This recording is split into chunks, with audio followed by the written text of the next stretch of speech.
Halo, selamat sore rekan-rekan calon penerima beasiswa Fulbright se-Indonesia. Apa kabar Anda pada hari Jumat ini? Semoga baik dan sehat selalu ya, dimanapun Anda berada. Senang sekali Aminef bisa kembali menyapa Anda dalam sesi informasi untuk salah satu program beasiswa kami, yaitu program beasiswa Fulbright Distinguished Awards in Teaching Program for International Teachers atau Fulbright DAI yang terbuka untuk Anda yang merupakan guru dan tenaga kependidikan Indonesia di jenjang SD, SMP, SMA, di mana untuk program ini aplikasi terbuka hingga tenggat waktu pendaftaran yaitu 15 April 2023. Senang sekali saya Mita dari tim komunikasi di Aminef bisa kembali menyapa Anda di acara ini. Nah, mumpung ini masih merupakan hari kedua memasuki bulan Ramadan, kami di Aminef mengucapkan selamat menunaikan ibadah puasa kepada Anda semuanya yang menunaikan ibadah tersebut. Dan kami harap acara pada sore hari ini bermanfaat untuk Anda, terutama yang sedang menunggu waktu untuk berbuka puasa ya. Oke, untuk bisa menambah jangkauan kepada calon aplikan beasiswa Fulbright DAI di luar sana, maka acara yang kami adakan melalui Zoom meeting ini, siarannya kami teruskan ke beberapa Facebook page, yaitu ada Facebook page Aminah Fulbright Indonesia, Education USA Indonesia, Relo Archipelago, US Konjen Medan, US Konjen Surabaya, My Amerika Jakarta, dan juga My Amerika Surabaya.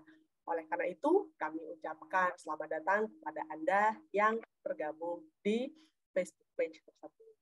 Kalau ingin bergabung dengan kami di Zoom, supaya nanti bisa berinteraksi lebih dekat dengan para alumni kami, tentu hal tersebut bisa dilakukan. Silakan Anda simak postingan yang ada di akun Aminef, di Instagram Story ataupun Facebook Story untuk informasi pendaftaran Zoom meeting ini. Baik, rekan-rekan sekalian, langsung saja kami akan mulai untuk pemaparan mengenai program Fulbright DAI, yang mana merupakan kesempatan bagi guru dan tenaga kependidikan Indonesia. Ya, program Fulbright DAI itu adalah salah satu program Fulbright yang mana didukung oleh pemerintah Amerika Serikat. Dan secara keseluruhan, program Fulbright ini ditawarkan di 160 negara termasuk Indonesia. Dan profil penerima beasiswanya juga bermacam-macam dan berasal dari berbagai kalangan ya. Kalau secara umum, beasiswa Fulbright di Indonesia itu sudah berusia 7 dekade. Dan total sudah ada lebih dari 4.500 orang alumni asal Indonesia yang menjalani program di Amerika Serikat dan orang Amerika yang datang ke Indonesia untuk melaksanakan penelitian ataupun mengajar. Nah, tentu program Fulbright ini salah satu tujuannya adalah untuk mendekatkan hubungan antara Indonesia dan Amerika Serikat. Program ini diinisiasi sejak tahun 1952 dan penerima beasiswa Fulbright yang pertama-tama dari Indonesia termasuk diantaranya ada Rustandi Kartakusuma, Haji Agus Salim, dan juga Hasan Syadili. Nah, selain mereka bertiga, ada total 4.500 untuk keseluruhan alumni Indonesia dan Amerika Serikat. Nah, bagaimanakah dengan penerima beasiswa Fulbright yang lainnya? Lalu bagaimanakah juga kesan mereka tentang manfaat program ini yang telah membawa perubahan kepada mereka, baik sisi personal maupun profesional.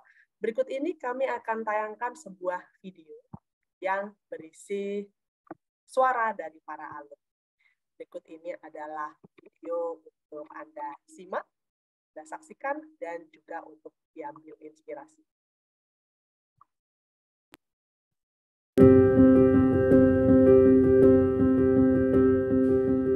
I remember really clearly arriving in Banda Aceh after the tsunami and meeting the people who'd lived through this absolute devastation. These people who were so kind and so welcoming, as if I was their guest. So that was when I first really realized the personality or the character of Indonesians.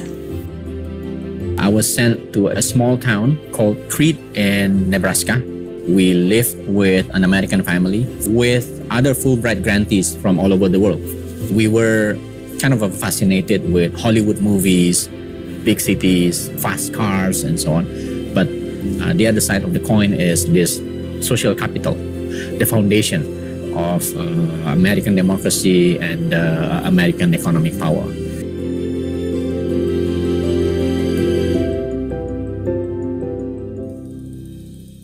Studying in the US has been my dream, and I thought it was going to be difficult for me to get it. Also, the fact that I got Fulbright to study MBA was an acknowledgement that my dream can come true.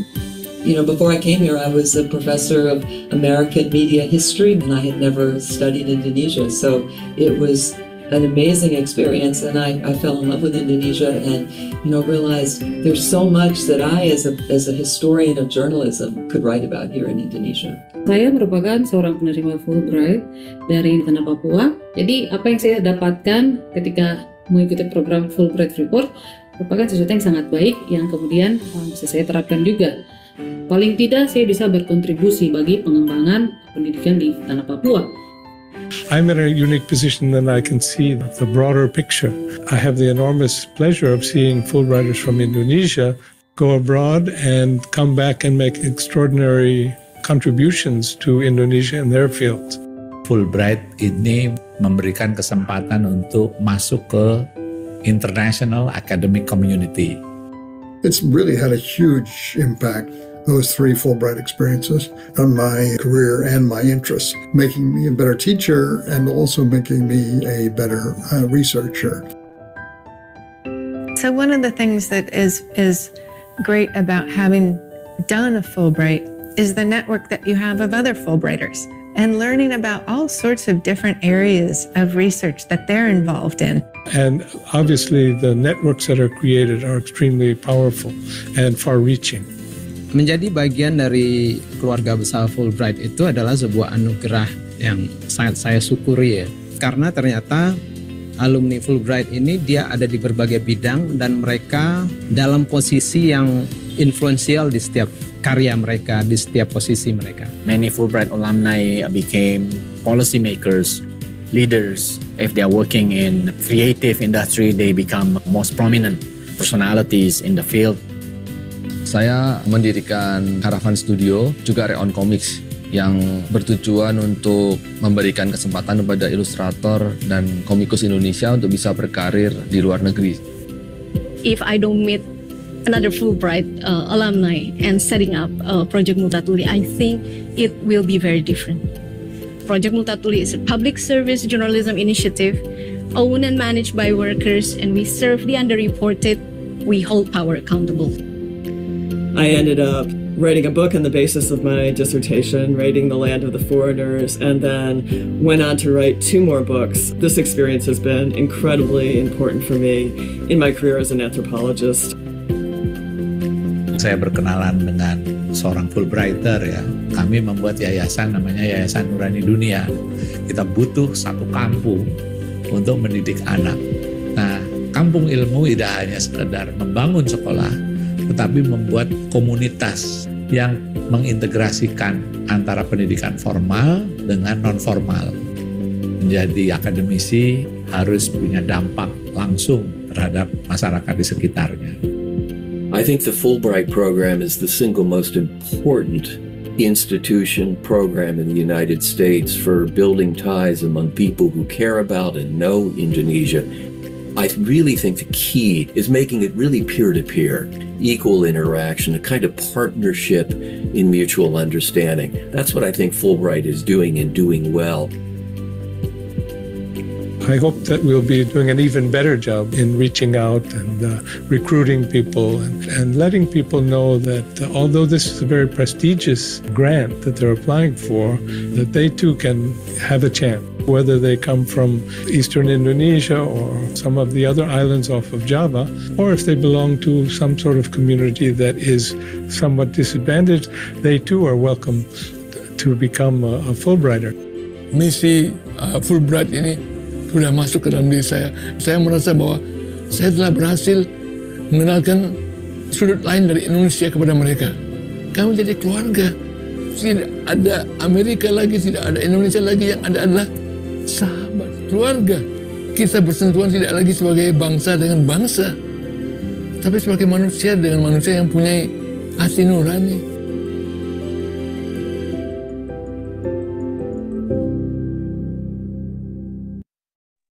Itu tadi video yang berisi tentang kesan dari para penerima beasiswa Fulbright asal Indonesia dan juga Amerika Serikat. Nah, rekan-rekan sekalian, sekarang kesempatan untuk Anda, yaitu guru dan juga tenaga kependidikan Indonesia untuk menjadi Fulbrighter berikutnya melalui program Fulbright DAI. Apa itu program Fulbright DAI? Program ini adalah sebuah beasiswa nirgelar yang berdurasi 1 semester. Yang tujuannya adalah untuk meningkatkan profesionalisme guru dan tenaga kependidikan dengan menjalani berbagai kegiatan di universitas di Amerika Serikat. Program ini menawarkan berbagai kesempatan unik, yaitu meningkatkan keahlian sesuai dengan bidang studi, meningkatkan kemampuan mengajar, menambah wawasan tentang Amerika Serikat, serta menyelesaikan proyek individu atau kelompok. Kegiatannya di Amerika Serikat adalah mengikuti kelas perkuliahan di universitas, lalu menjadi asisten pengajar di sekolah setempat, kegiatan pertukaran budaya, serta workshop di awal dari program serta mentoring. Fasilitas dari program Fulbright DAI ini sangatlah komprehensif, yaitu selama mengikuti proses di Indonesia, sejak dari tahap awal seleksi, yaitu seleksi wawancara, Anda akan dibekali dengan tiket pesawat pulang pergi, akomodasi, dan juga uang saku. Lalu, saat mengikuti program di Amerika Serikat, Anda akan diberikan biaya program, uang saku bulanan, serta uang penunjang kegiatan lainnya, tiket pesawat pulang pergi, yaitu dari lokasi di mana Anda tinggal, lalu setelah itu terbang ke Jakarta, lalu ke Amerika, dan nanti setelah program selesai dengan rute yang sama, juga akan diberikan. Selama berada di Amerika Serikat, kami juga memberikan Anda asuransi kesehatan. Persyaratan umum untuk melamar program Fulbright adalah sebagai berikut. Anda merupakan warga negara Indonesia, memiliki prestasi akademis, kemampuan bahasa Inggris fasih, komitmen pada bidang studi yang dipilih, memiliki bakat kepemimpinan dan aktif di kegiatan sosial, serta sanggup menyelesaikan program di Amerika dan kembali ke Indonesia. Sedangkan untuk persyaratan khusus program Fulbright DAI adalah sebagai berikut. Yang pertama adalah memiliki pengalaman mengajar penuh waktu, minimal 3 tahun atau lebih. Lalu saat ini mengajar di jenjang SD atau SMP, atau SMA, atau yang lainnya yang sederajat, misalkan madrasah ibtidaiyah, madrasah sanawiyah, madrasah aliyah, ataupun sekolah keagamaan lainnya. Dan untuk kemampuan bahasa Inggris, haruslah disertifikasi dengan salah satu skor sebagai berikut. TOEFL ITP 500, atau TOEFL IBT 61, atau IELTS 6,5, maksud saya 6,0, dan Duolingo 95. Lalu Anda haruslah memiliki gelar S1 atau D4. Dan untuk kategori lainnya yang bisa melamar program ini adalah tenaga kependidikan, seperti spesialis media perpustakaan tingkat dasar menengah, konselor bimbingan, spesialis kurikulum, dan sebagainya, termasuk administrator yang bekerja dengan siswa sekurang-kurangnya 50% dari waktunya. Program Fulbright DAI memberikan kesempatan pasca program seperti memenangkan hibah untuk mendukung kegiatan belajar mengajar, mendapatkan dukungan dalam pelatihan lanjutan, serta partisipasi dalam proyek kolaboratif dengan sekolah di Amerika Serikat. Nah, untuk persyaratan administrasinya adalah sebagai berikut. Mengisi formulir aplikasi, termasuk esai sesuai persyaratan, lalu melengkapi formulir aplikasi tersebut dengan dokumen lainnya seperti dukungan institusi dan juga form preferensi yang diisi oleh atasan. Lalu ada Privacy Policy and Application Certification Statement yang ditandatangani oleh kepala sekolah dan juga formulir persetujuan cuti yang diisi oleh kepala sekolah. Fotokopi legalisir transkrip akademis dan ijazah dalam bahasa asli dan terjemahan bahasa Inggrisnya, fotokopi kartu identitas diri, lalu CV, dan juga skor bahasa Inggris. Cara mendaftarkan diri untuk program Fulbright DAI ini ada dua, yaitu mengisi aplikasi daring atau mengirimkan berkas aplikasi ke alamat Anda. Tenggat waktu pendaftaran untuk program Fulbright DAI adalah 15 April 2023. Salah satu penerima program beasiswa Fulbright DAI ini mengatakan bahwa Fulbright DAI membuka cakrawalanya sebagai seorang pendidik. Bertemu dengan orang dari berbagai latar belakang, belajar budaya dan kebiasaan teman baru dari berbagai negara, ada kegiatan mengikuti school internship dan perkuliahan di Arizona State University, dan banyak kegiatan lainnya telah membuatnya menjadi seorang pendidik yang lebih open-minded, termotivasi untuk selalu berinovasi dan mengembangkan diri, dan juga lebih unik. Itu adalah testimonial yang disampaikan oleh Suryani, penerima beasiswa Fulbright DAI tahun 2012, asal Riau. Di manakah untuk mendapatkan informasi terkini dan juga formulir pendaftaran dari Fulbright DAI? Laman Aminef adalah laman rujukan utama bagi Anda, aplikan dari Indonesia. Silakan juga untuk mengikuti kami di media sosial, ada Facebook page, Twitter, dan juga ada Instagram. Kalau ada pertanyaan, silakan pergunakan kesempatan ini untuk berinteraksi langsung dengan kami, atau bisa nanti disampaikan pertanyaannya melalui email ataupun telepon. Kami akan respon pada hari dan jam kerja. Aminef adalah pengelola beasiswa Fulbright dan juga beasiswa lainnya di Indonesia, yang mana yayasan kami merupakan yayasan nirlaba dwi bangsa, hasil kerjasama pemerintah Amerika Serikat dan juga Indonesia. Aminef didirikan pada tahun 1992. Terima kasih banyak untuk perhatian Anda semuanya. Mari gunakan kesempatan yang kurang lebih 3 minggu ini ya, untuk melamar Fulbright DAI, sehingga Anda bisa meraih pengalaman transformatif di Amerika Serikat.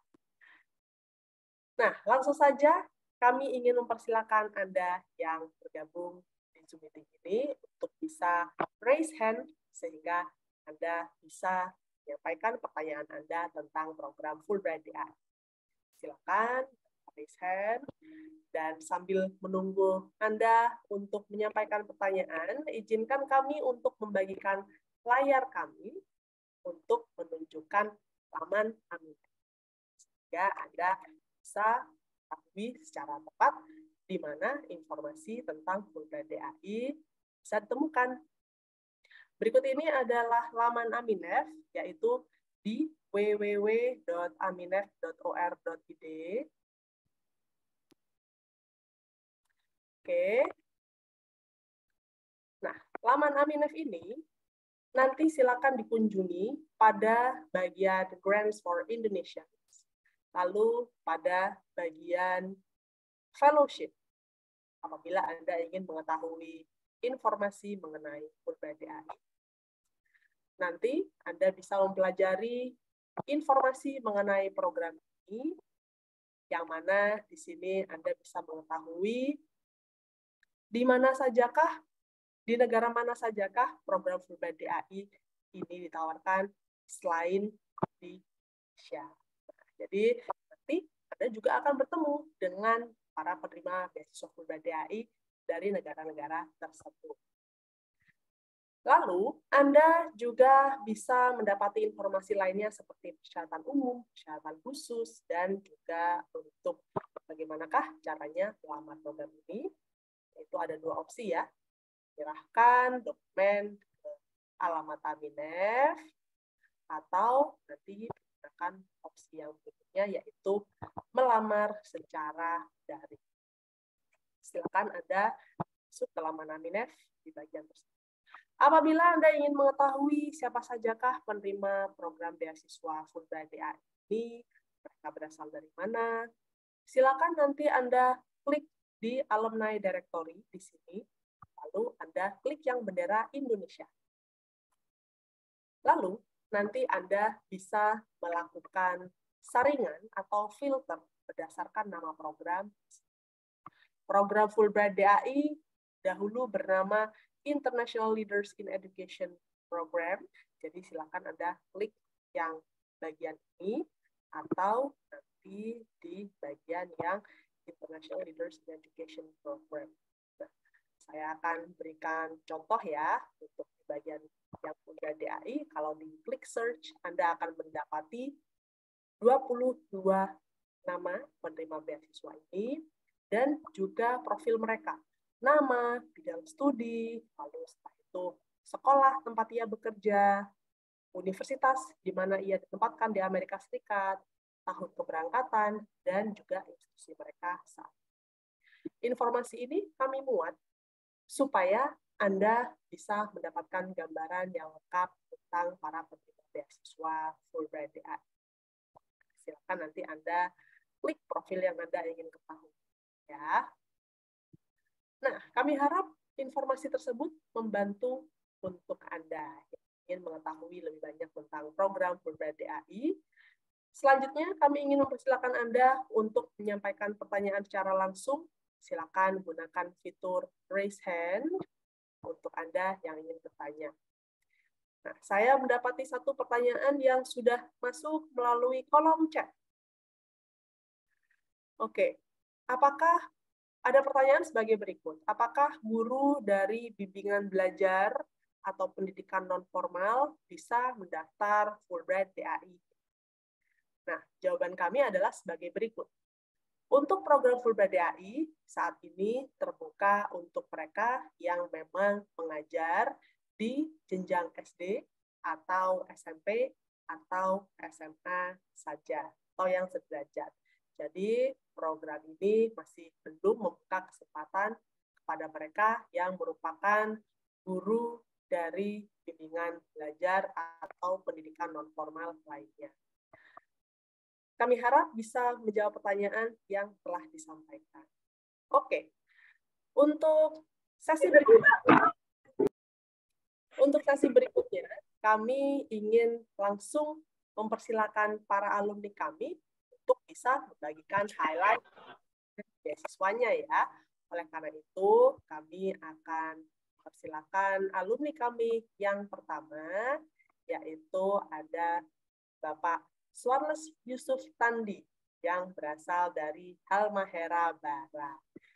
Nah, Bapak Charles ini ditempatkan di Indiana University of Pennsylvania untuk meningkatkan profesionalisme pada pengajaran bahasa Inggris, dan saat ini dia adalah seorang guru bahasa Inggris di SMK Negeri 7 Halmahera Barat, Maluku Utara.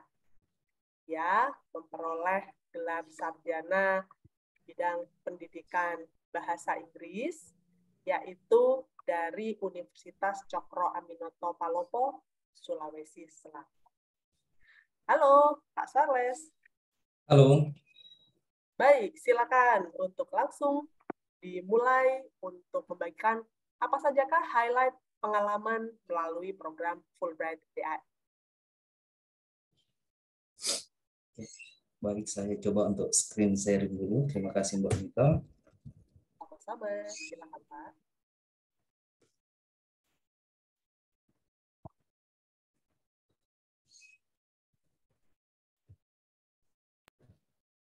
Ya, sudah mulai terlihat dalam proses terbuka. Ya, silakan Pak. Oke, baik.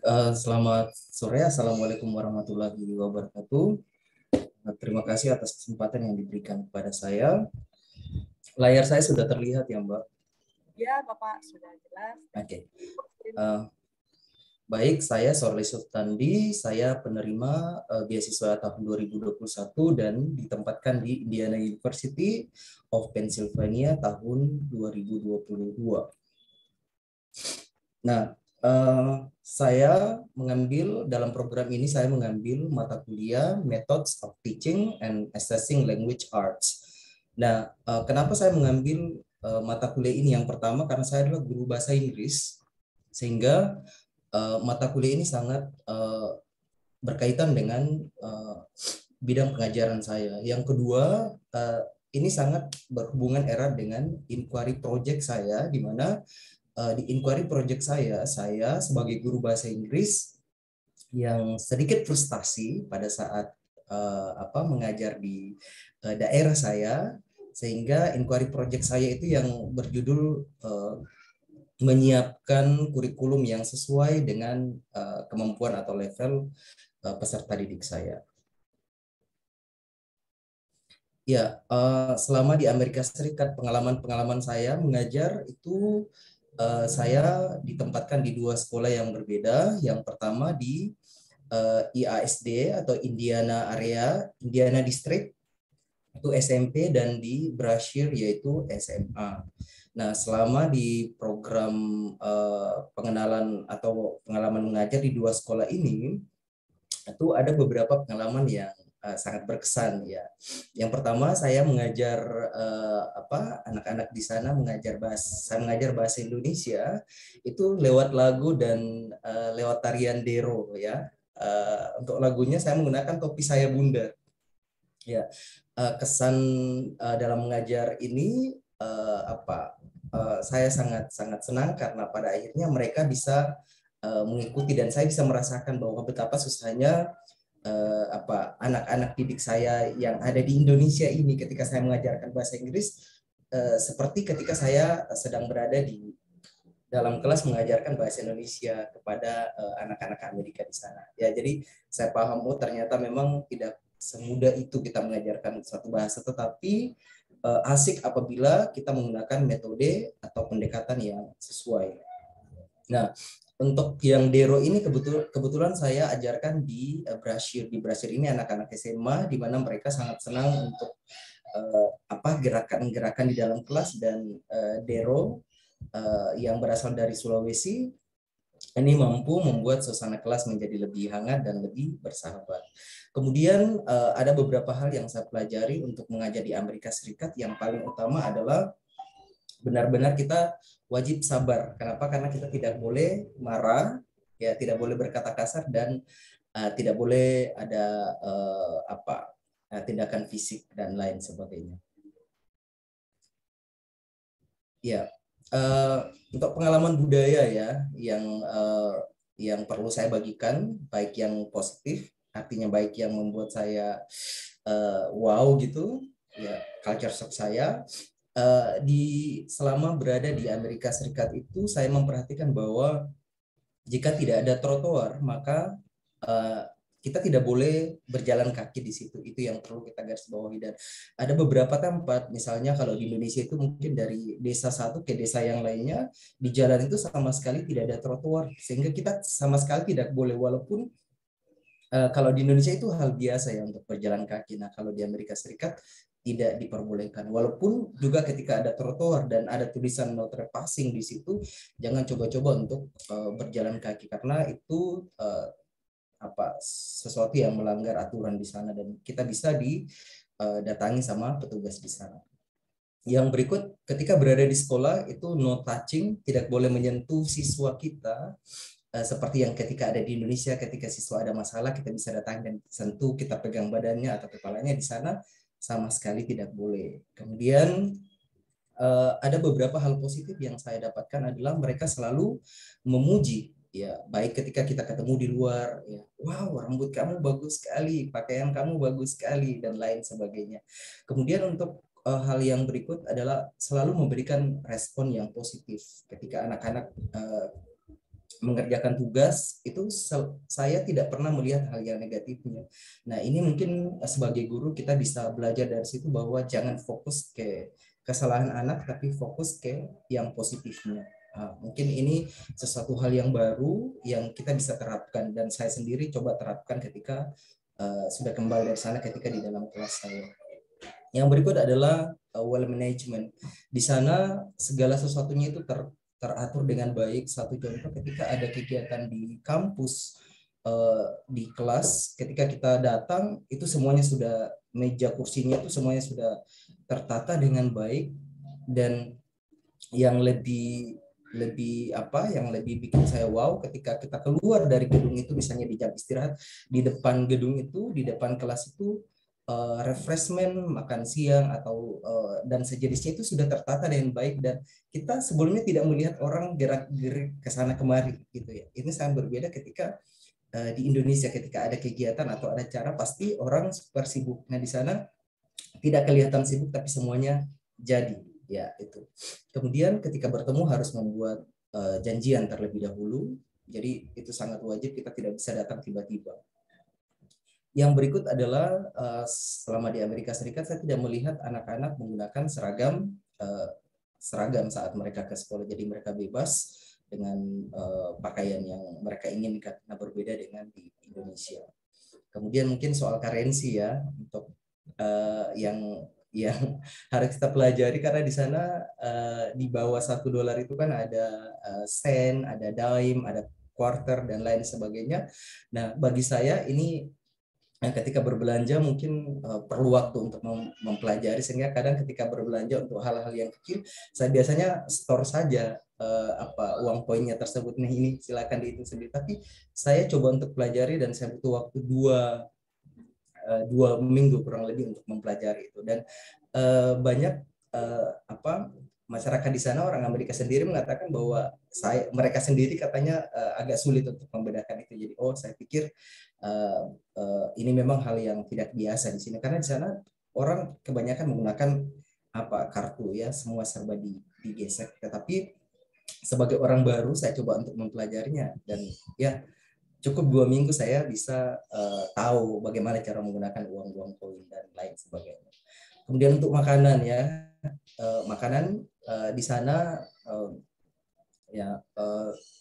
sangat berbeda tentunya. Di sana kebanyakan keju, kemudian kentang, jagung dan lain sebagainya. Dan kita harus belajar ya, ketika kita berada di luar mungkin kita tidak bisa kontrol ya untuk soal makanan, artinya ya apa yang tersedia maka kita harus belajar beradaptasi. Tapi ketika kita berada di apartemen atau di kampus, di tempat tinggal kita bisa masak, karena sebenarnya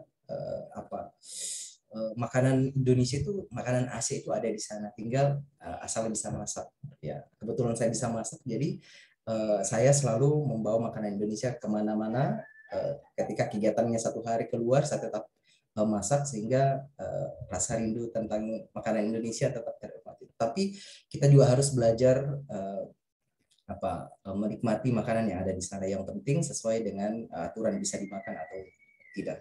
Ya itu. Kemudian yang berikut tentang shopping. Ya, shopping merupakan sesuatu yang memang sangat wow ketika berada di sana. Selain dari sistem yang tersedia di sana, kemudahan-kemudahan dan lain sebagainya. Ya, shopping bagi saya sesuatu yang menarik, di mana juga kita bisa berinteraksi langsung dengan orang-orang asli yang ada di sana. Ya, apa manfaat yang saya peroleh dari program ini? Ya, saya bagi dua ya. Yang pertama secara personal dan ya yang pasti self confidence, kepercayaan diri saya semakin meningkat pastinya. Terbukti ketika saya kembali dari sana, saya bisa mengunjungi sekolah, bagaimana berkolaborasi, bagaimana berbicara di depan mereka, membagikan pengalaman saya dan ini sangat luar biasa. Saya kadang-kadang tidak percaya bahwa oh ya saya bisa melakukannya. Jadi itu adalah manfaat yang bisa dirasakan langsung. Kepercayaan diri dan public speaking kita itu sangat-sangat meningkat karena memang di sana kita dilatih untuk hal semacam ini. Bagaimana mengemukakan pendapat kita. Dan di sana setiap kita berbicara itu semua diam dan semua menghargai apa yang kita sampaikan.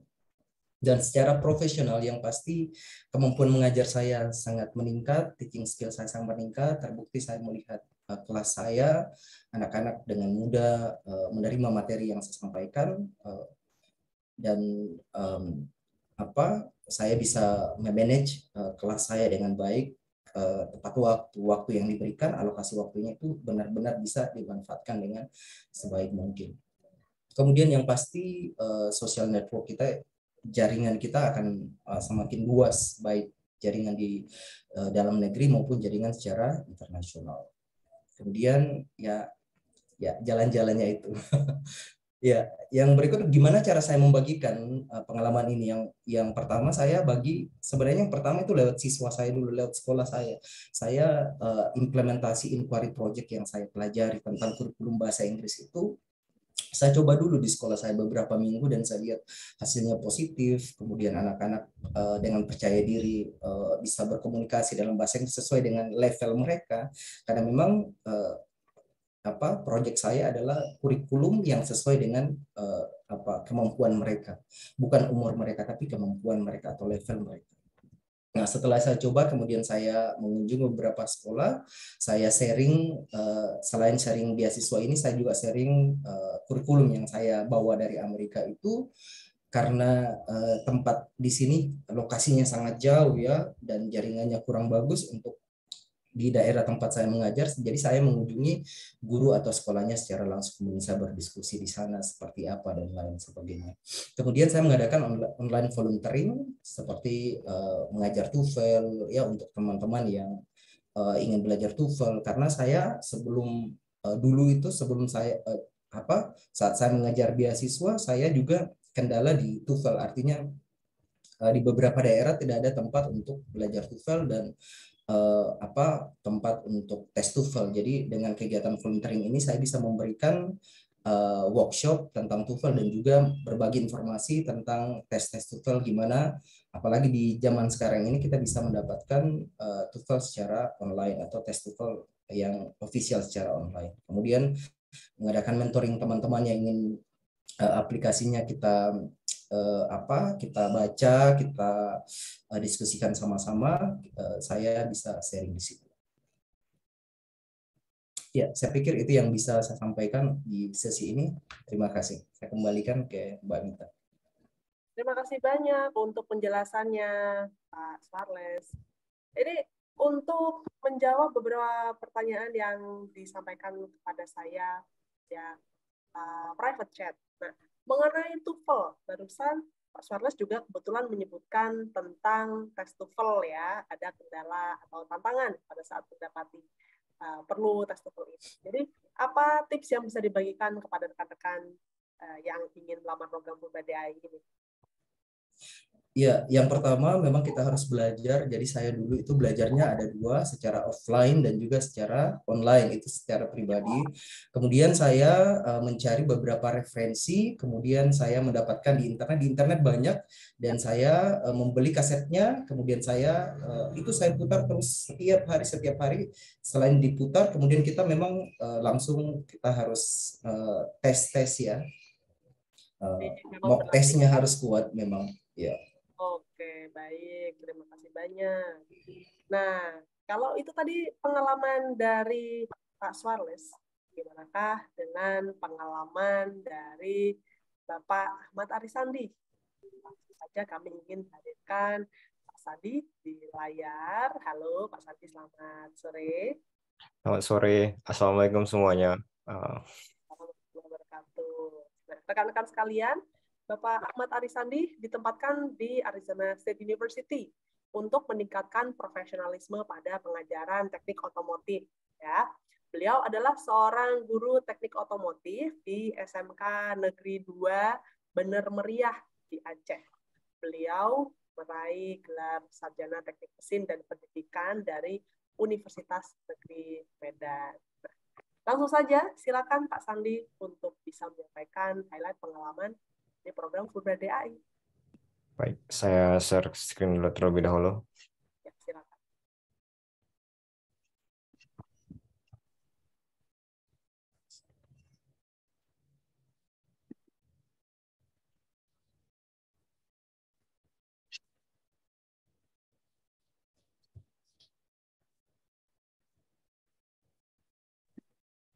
Belum kelihatan, Bu ya?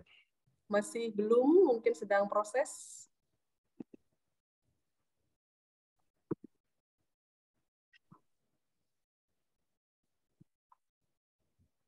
Sebentar, Bu ya.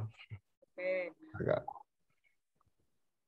Apabila diperlukan, kami bisa membantu untuk membagikan layar dari sini. Oh, boleh juga, Bu. Oke, boleh. Baik. Sebentar, untuk slide-nya sedang saya buka.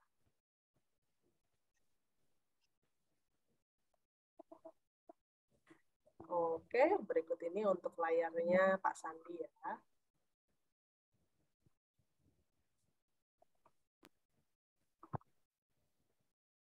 Ya, silakan. Baik semuanya, perkenalkan. Nama saya Ahmad Arisandi, saya guru dari SMK Negeri 2 Bener Meriah.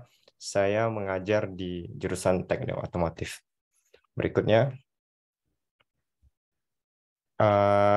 mengenai mata kuliah yang saya ikuti di Arizona State University, saya mengambil beberapa mata kuliah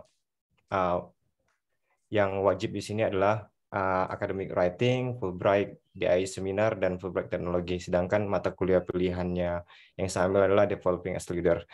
Kenapa saya ambil Developing as a Leader? Karena menurut saya, sebagai seorang guru, kita dituntut untuk bisa memanajemen kelas, juga menjadi pemimpin di dalam kelas.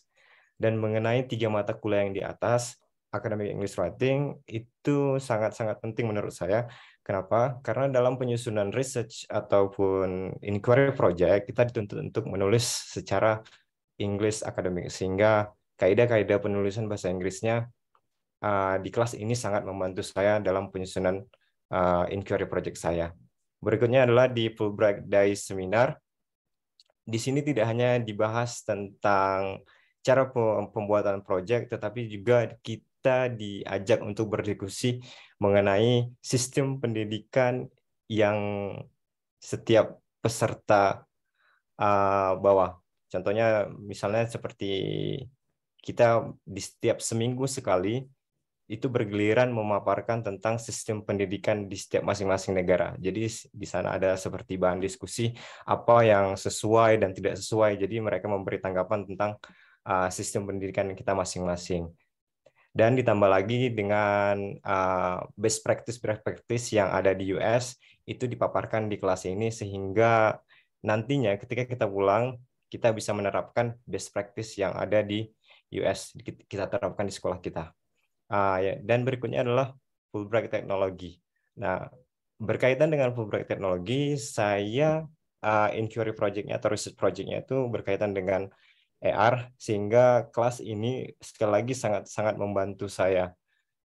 Mengenai dosen pembimbing, saya beruntung sekali ditempatkan di Arizona State University dan mendapatkan dosen pembimbing bernama Dr. Jen Legacy. Beliau sangat-sangat aktif membantu saya, membantunya itu sangat total, mulai dari sumber materi seperti bahan-bahan untuk artikel-artikel pendukung. Beliau juga memberikan saya untuk memberikan kesempatan seperti kunjungan-kunjungan ke lab-lab yang ada di sekitaran Arizona State University. Bahkan beliau sampai memesankan Grab saya untuk bisa datang ke lab-lab tersebut. Berikutnya. Nah, pengalaman field experience atau kegiatan mengajar di sekolah-sekolah di Amerika, kami mendapat kesempatan mengunjungi 2 sekolah. Yang pertama adalah Westwood High School dan yang kedua adalah Gilbert Highland High School. Nah, pada kegiatan field experience ini kita diwajibkan berada di sekolah itu sekitar 90 jam. Jadi seminggu sekali selama sekitar 7 jam dari jam 8 sampai jam 3 kita berada di sekolah. Nah, saat berada di sekolah, saya mendampingi guru jurusan teknik otomotif. Di sana saya membantu beliau, membantu pada saat proses kegiatan praktikum, sehingga beliau membagi siswanya yang setengah kepada saya dan setengahnya kepada beliau didampingi dalam kegiatan praktikum. Berikutnya.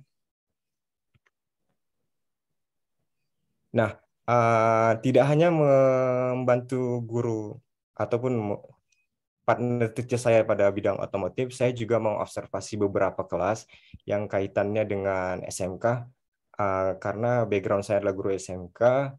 Di Amerika juga bisa dibilang SMK tidak ada, tapi di pilihan mata pelajarannya atau elective course yang ada di US, itu semuanya 100% mirip dengan yang ada di SMK. Jadi mulai dari integrasi kurikulum yang ada di industri itu dipelajari semuanya oleh siswa-siswa SMK. Contohnya tadi saya bilang di bidang otomotif, jadi saya tanyakan kepada partner teacher saya yang dipelajari apa saja. Jadi yang dipelajari itu misalnya di level industri, misalnya level 1 yang dipelajari mengenai membuka rem dan sebagainya. Jadi mereka mempelajari sama seperti yang tuntutan di industri. Jadi di sini saya mengunjungi beberapa kelas, ada kelas coding, kelas AutoCAD, kelas tata boga, kuliner, serta kelas perhiasan juga ada kelas pertanian. Jadi di sini siswa-siswanya diberi pilihan bebas bidang apa yang mereka sukai di luar dari 4 mata pelajaran wajibnya, yaitu Science, Math, English, dan Physical Education. Jadi ada yang kelas yang saya masuki 3 tahun dia mengambil kelas yang sama. Jadi dia nggak mau pindah kelas, itu kelas jewelry namanya, kelas membuat perhiasan. Jadi dia bilang saya suka dengan ini buat kegiatan-kegiatan dalam bidang kayak membuat perhiasan. Jadi hasil dari kerjanya itu dia posting di website pribadinya dan dijual. Jadi sangat-sangat menarik sekali kita berada di kegiatan-kegiatan tersebut. Berikutnya. Nah, yang saya ambil dari kegiatan field experience selama berada di sekolah-sekolah di US, yang saya lihat adalah manajemen kelasnya sangat-sangat baik. Ada kalanya mereka memang diizinkan membawa HP dan ada aturannya mereka tidak diizinkan menggunakan HP. Jadi ada satu kelas yang saya lihat manajemen penggunaan HP-nya itu sangat unik. Jadi pada saat belajar siswa tersebut tidak diizinkan menggunakan HP. Jadi sudah ada nama dan tempatnya mereka menempatkan HP mereka masing-masing. Jadi ini bisa nanti kita terapkan di sekolah kita, Bapak Ibu guru yang mengalami kesulitan mengatasi anak-anaknya yang membawa HP, sehingga jadi kelasnya lebih efektif. Dan berikutnya adalah tidak semua aturan itu sama setiap kelas, berbeda-beda tergantung gurunya. Dan ada satu kelas yang saya masuki itu tidak diizinkan membawa makanan dan minuman. Dan di kelas yang lain ada gurunya yang mengizinkan. Dan yang gambar di tengah ini adalah mengenai perbedaan, jadi keberagaman dalam kelas. Jadi di US, keberagaman itu suatu hal yang tidak bisa dihindari. Jadi mereka semua respect dengan satu sama lain, sama siswanya. Jadi selama saya di sana itu nggak ada istilah kayak, mungkin kalau di Indonesia sering kita dengar namanya kayak bully sesama teman, walaupun bercanda dalam kategori. Tapi di sana selama saya di sana, saya tidak pernah ada dengar ejekan atau olok-olokan sesama siswa di sana. Next. Berikutnya adalah cultural exchange. Nah, selama di Arizona State University, kita mempunyai namanya kelas cultural exchange. Jadi setiap seminggu sekali itu kita bergantian mempromosikan culture kita. Jadi pada saat bagian kami dari Indonesia, kami mempresentasikan budaya Indonesia itu bertepatan dengan Expo. Jadi semua peserta dari 14 negara itu melakukan board presentation di sekitar aula gedung. Jadi kita memaparkan kebudayaan kita, makanan, tempat wisata, dan segala macamnya itu di depan-depan mahasiswa S1 yang berada di Arizona State University. Next. Nah, ini adalah momen pada saat perayaan Thanksgiving. Jadi pada saat Thanksgiving itu benar-benar kayak pulang kampung sih rasanya, karena kayak ada undangan makan ke sana kemari. Jadi pada saat itu memang kita mendapat banyak undangan dari berbagai pihak, baik dari teman ataupun dengan warga-warga lokal. Jadi di sana kita nanti mempunyai friendship family. Jadi setiap minggu sekali mereka mengundang kita, baik itu kegiatan-kegiatan makan-makan ataupun jalan-jalan. Nah, jadi di gambar ini adalah kegiatan Thanksgiving yang kami datangi, yang diundang oleh salah satunya adalah dosen pembimbing saya, dan yang di atas adalah friendship family dari teman saya. Jadi kita makan kalkun, merasakan budaya dari Thanksgiving, dan mereka menceritakan histori Thanksgiving tersebut. Ya, jadi mereka dengan sangat siap menyambut kami sebagai tamu internasional menggunakan atribut-atribut dari Thanksgiving. Next. Nah, benefit yang saya dapat dari kegiatan Fulbright DAI hampir 4 bulan di US yaitu membangun networking baik secara internasional dan nasional bersama teman-teman, membangun jaringan yang mana nantinya tujuannya adalah untuk kemajuan pendidikan. Yang berikutnya adalah enhancing technology in classroom. Sesuai dengan inquiry project saya yaitu berkaitan dengan teknologi. Saya benar-benar terbantu pada kegiatan ini sehingga nantinya di dalam kelas saya lebih bisa berinovasi dalam penyampaian materi menggunakan teknologi. Dan berikutnya adalah kelas manajemen serta memperkaya wawasan tentang perbedaan budaya yang sama-sama kita jalani di sana serta kita hargai. Next.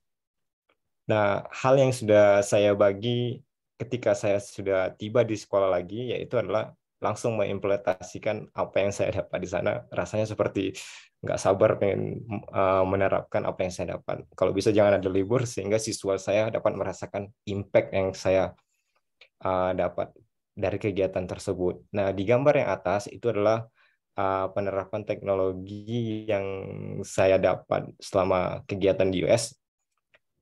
Dan yang di bawah adalah kegiatan mengenai sosialisasi kegiatan saya, sehingga saya demokan sedikit tentang dari teknologi yang saya dapat dari program tersebut.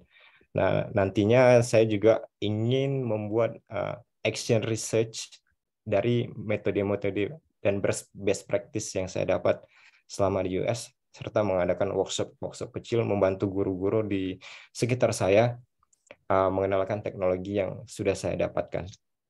Baik, itu saja mengenai highlight dari kegiatan saya selama di US. Saya kembalikan ke Mbak Mita. Terima kasih.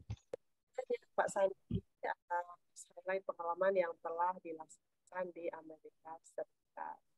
Nah, rekan-rekan sekalian, kami akan meluangkan waktu kurang lebih 10 menit untuk sesi tanya jawab terkait dengan highlight pengalaman dari rekan-rekan alumni kami, yaitu ada Pak Swarles dari Barat dan juga Pak Sandi dari Aceh.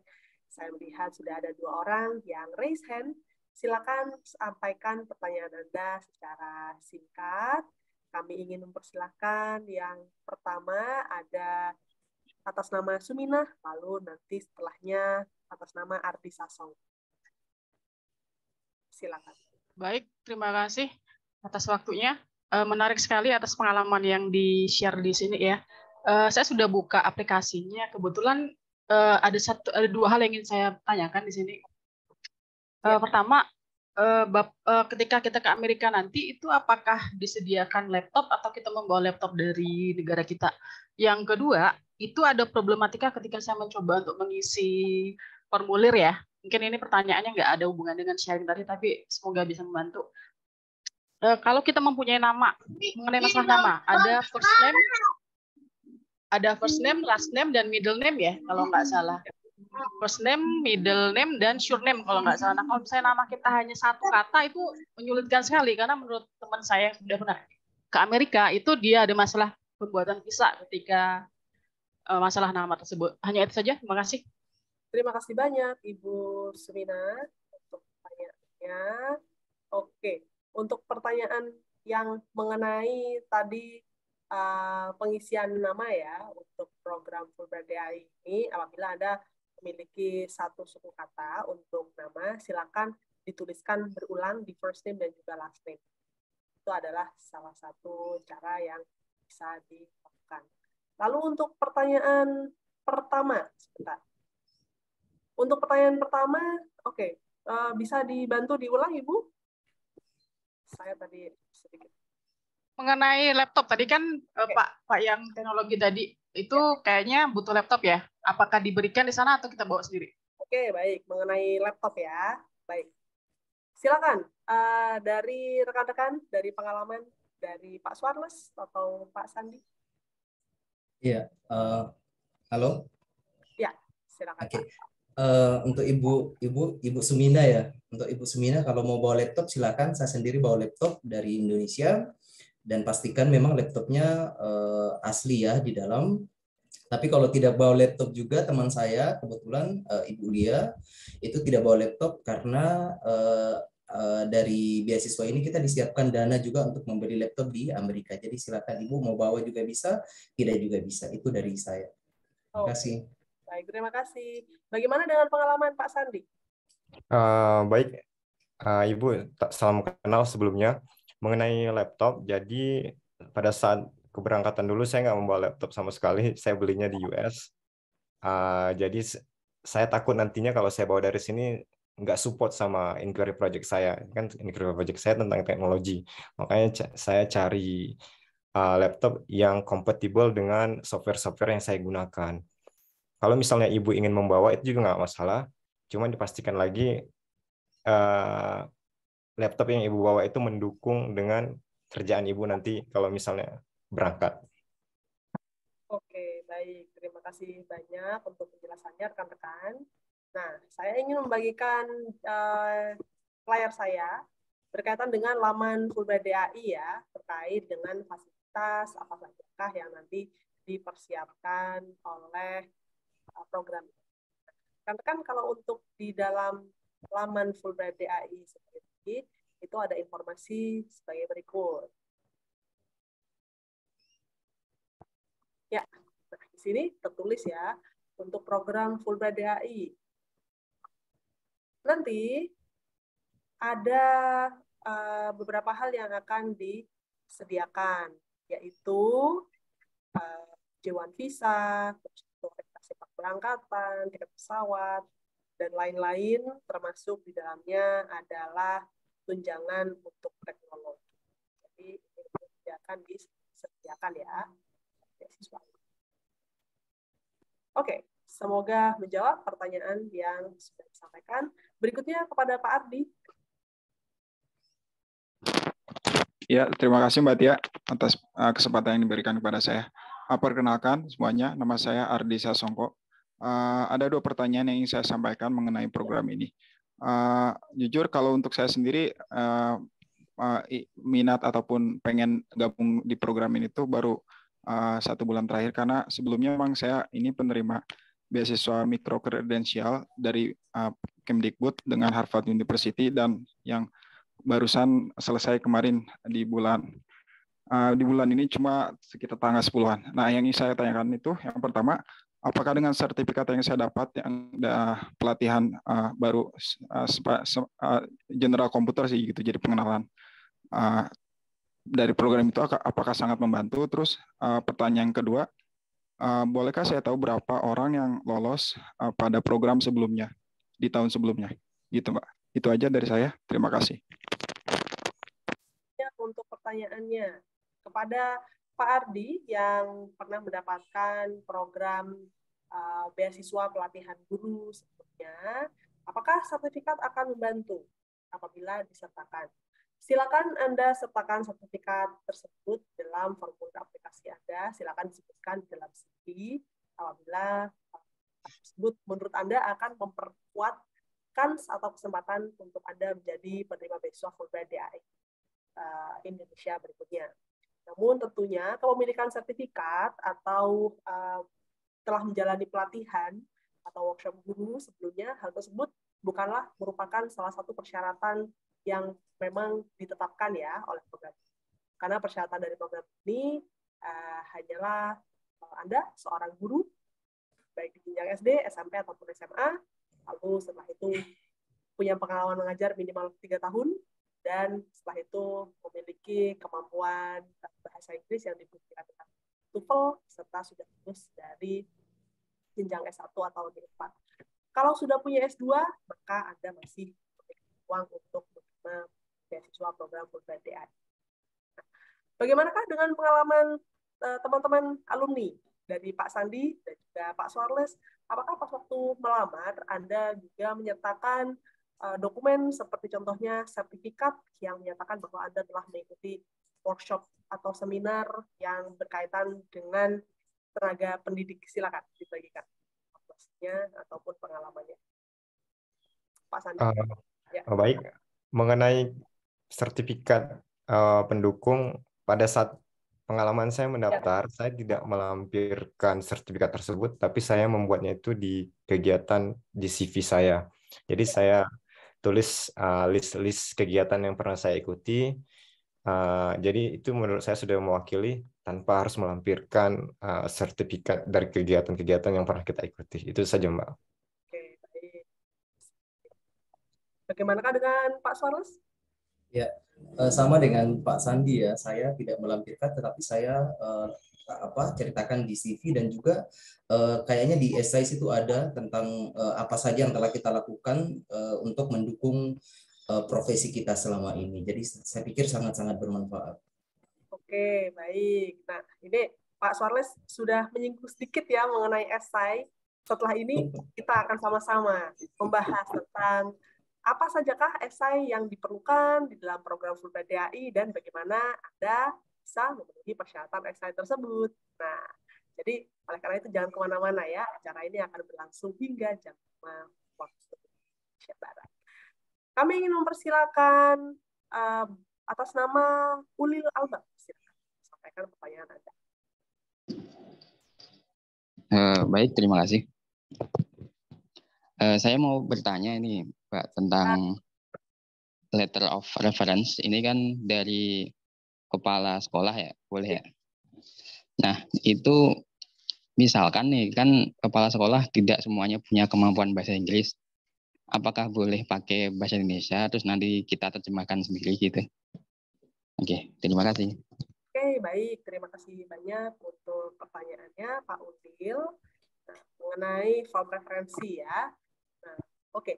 Untuk form referensi memang betul.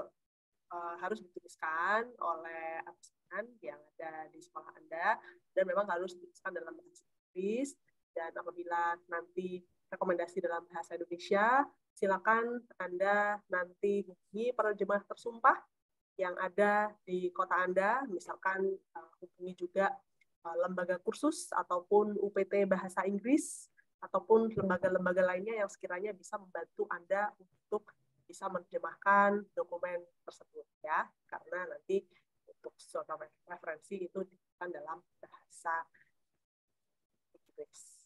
Nah, saya ingin menanyakan satu pertanyaan terakhir kepada rekan-rekan sekalian. Nah, untuk melamar program Fulbright DAI ini, bisakah diceritakan apakah tantangan yang terbesar yang dihadapi pada saat proses pelamaran? Boleh kepada Pak Sandi, lalu nanti Pak Charles. Baik, tantangan terbesarnya yaitu ketika kita menulis esai. Ya. Mungkin itu yang agak-agak menantang menurut saya kalau semua administrasinya sudah lengkap. Jadi penentuannya itu di esai kalau menurut saya. Sehingga kita memang perlu meluangkan waktu kita menyiapkan esai yang benar-benar siap untuk di-submit. Jadi nggak bisa siap 1 hari 2 hari. Itu kalau saya dulu itu sekitar sebulanan lebih baru bisa saya yakini oh ini sudah final baru saya submit. Itu aja Mbak, esai di esainya. Esai ya. Sekali lagi, sebentar lagi kita akan bahas sehingga calon aplikan Fulbright DAI bisa terbantu ya dalam hal penulisan esai. Nah, bagaimanakah dengan pengalaman dari Pak Charles? Ya, sama dengan Bang Sandi ya. Saya mungkin yang pertama itu semangat yang naik turun, yang moodnya kita itu sangat-sangat berpengaruh. Jadi ketika ingin menulis sesuatu, kalau moodnya lagi buruk, nah ini juga akan berpengaruh dengan tulisan. Yang kedua, yang sangat bagi saya yaitu jaringan, karena di daerah saya nggak ada jaringan. Gitu. Jadi saya harus meminjam modem teman saya. Itu pun sangat-sangat terbatas sehingga saya harus membuatnya secara manual dulu. Kemudian untuk submitnya itu saya harus ke kota terdekat dan itu sekitar 1,5 jam dari tempat saya untuk bisa dapat itu. Jadi tantangannya memang besar bagi saya ya untuk jaringan tersebut. Jadi namun kalau bisa dirangkum ya, apapun tantangan yang dihadapi memang harus dihadapi ya. Karena kalau tidak, nanti tidak bisa terkirim formulir aplikasi untuk program Fulbright DAI ini. Oke, terima kasih banyak rekan-rekan sekalian. Sekarang kami ingin memberikan satu kali lagi kesempatan kepada Anda yang memiliki pertanyaan seputar dengan highlight pengalaman dari para alumni sewaktu mereka menjalani program ini di Amerika Serikat. Apakah ada? Silakan Anda raise hand apabila masih ada pertanyaan. Oke. Ada satu lagi dari atas nama Diah Ratu. Silakan. Ya, terima kasih atas kesempatannya. Izin bertanya terkait esai. Saya juga sebenarnya tadi mau menanyakan itu untuk Kak Ahmad Ari dan juga Kak Charles. Bagaimana menjelaskan elaborasi teaching methodology-nya yang menjual? Apakah kita tuh lagi fokus ke metodenya atau fokus ke apa masalah anak didik ya, peserta didik ya?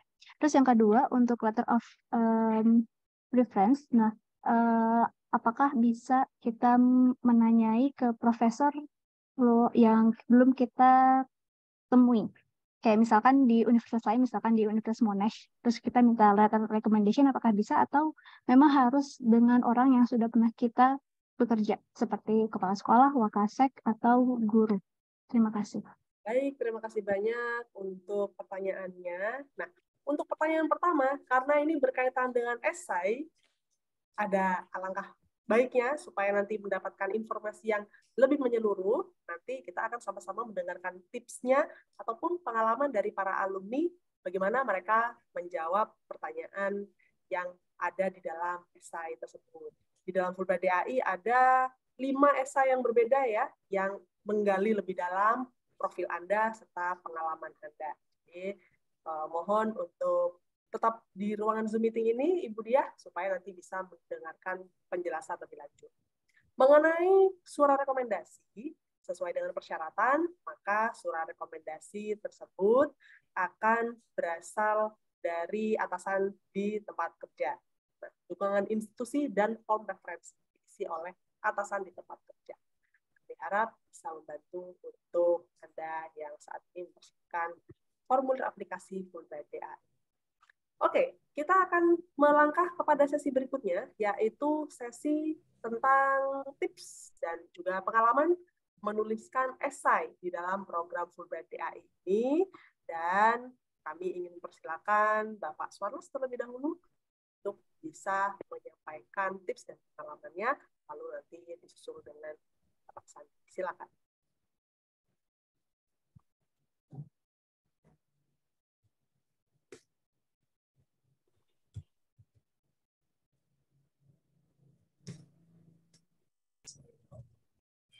Oke.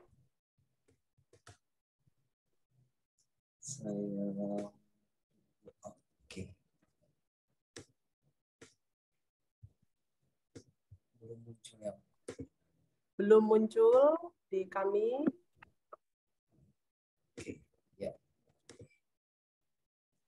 Baik, sudah mulai terlihat.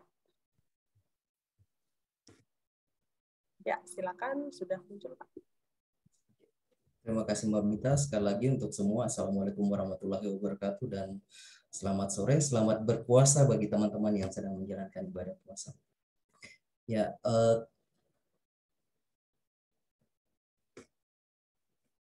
tips penulisan esai dari saya.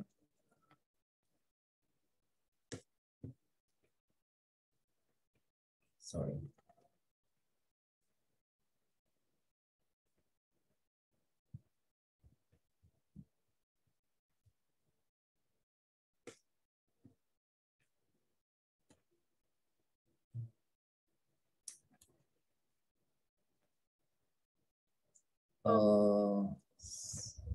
Slide saya nggak bisa bergerak. Oke, baik. Ya, sudah? Ya, Oke, sudah. sudah nampak ya? Ya. Oke, baik. Untuk esai yang pertama, why do you want to participate in the Fulbright DAI program and how will completing an exchange program impact your personal and professional goals? How will your community benefit from your participation in this program? Kemudian di situ ada ada 3 bagian yang saya coba untuk bagi. Yang pertama itu kenapa yang pertama, dan yang kedua how, dan yang ketiga juga how secara benefit di komunitas. Untuk alasan yang pertama, kenapa Anda ingin bergabung di program Fulbright ini? Yang pertama, saya menuliskan di situ alasannya yang pertama karena saya ingin mengupdate atau mengupgrade pendidikan dan kemampuan mengajar saya. Jadi saya langsung tuliskan di situ alasan saya karena saya adalah guru bahasa Inggris, sehingga saya perlu untuk mengupdate ilmu pengetahuan saya dan kemampuan saya dalam mengajar. Yang kedua, saya jelaskan di situ saya ingin membuat jaringan internasional yang bisa membantu saya dalam menyelesaikan masalah-masalah terutama dalam pengajaran di bidang saya, yaitu bidang bahasa Inggris. Dan di kalimat yang berikut saya menuliskan tentang saya ingin melihat dan belajar secara langsung bagaimana guru-guru di Amerika dan guru-guru dari negara lain yang ikut berpartisipasi, karena program ini itu diikuti oleh beberapa negara. Mereka secara sukses menghandle kelas mereka di daerah atau di negara masing-masing. Kemudian yang kedua, bagaimana program ini berimpact secara personal, itu saya menjelaskan bahwa program ini akan bisa mengimbus bahasa Inggris saya, sehingga saya bisa berbahasa Inggris dengan dengan confident. Ya, karena saya adalah guru bahasa Inggris, jadi saya sangat membutuhkan itu. Kemudian saya juga membutuhkan skill leadership, di mana saya bisa mengatur kelas saya dan juga untuk kemampuan-kemampuan manajemen lainnya. Dan yang berikut adalah bagaimana program ini bisa bermanfaat buat saya, yaitu karena nanti selesai dari sana saya akan membawa inquiry project yang berhubungan dengan kurikulum dan metodologi yang saya angkat, sehingga itu bisa saya implementasikan di sekolah saya, bahkan di daerah saya secara luas. Kemudian saya ingin menjadi inspirasi atau role model. Kebetulan tempat saya mengajar itu daerah yang sangat terpencil, sehingga ketika saya berbicara saja mungkin hal itu kurang memotivasi anak didik saya dan guru-guru lain, orang-orang lain.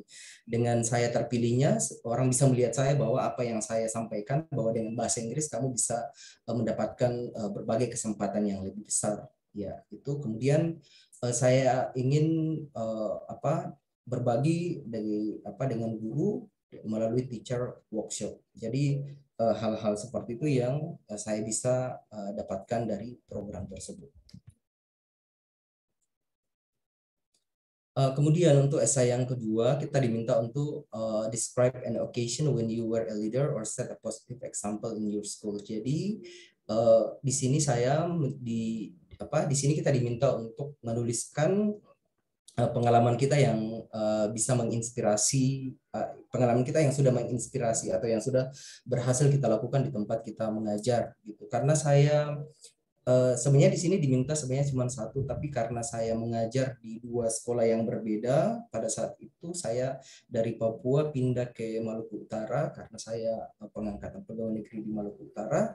Saya mencoba untuk menceritakan dua di situ supaya nampak transisinya. Jadi hal kecil yang kita bisa jelaskan, misalnya yang saya jelaskan di sekolah sebelumnya itu waktu di Papua, ketika saya membuat program, ada beberapa program yang saya buat di sana, saya ceritakan salah satunya misalnya turis teaching.